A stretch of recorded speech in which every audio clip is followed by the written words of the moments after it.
நடிகர் தனுஷ் நடிப்பில் ரொம்பவே பரபரப்பாக திரைக்கு வர இருக்க VIP 2 படத்துக்கு அடுத்தபடியாக VIP 3 படத்தை டைரக்ட் பண்ணவும் தயாராகிட்டாங்களாம் சௌந்தர்யா ரஜினிகாந்த். அது மட்டும் இல்லாமல் வேலையில்லா பட்டதாரி படத்தோட 2 பாகத்திலையுமே இன்ஜினியரிங் படித்த ஒரு பட்டதாரியாக நடிச்சிருந்தாரு நடிகர் தனுஷ்.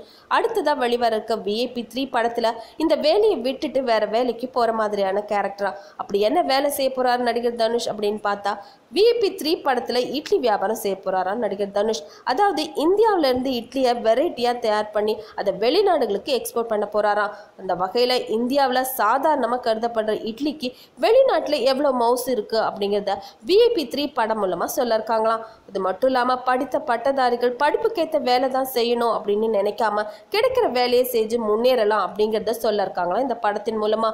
இந்த வீடியோ பற்றின உங்களோட கமெண்ட்ஸை மறக்காம சொல்லுங்க. கூடவே லைக் ஷேர் இதெல்லாம் பண்ணிட்டு ஞாபகமாக NETV4 சேனலையும் சப்ஸ்கிரைப் பண்ணிடுங்க.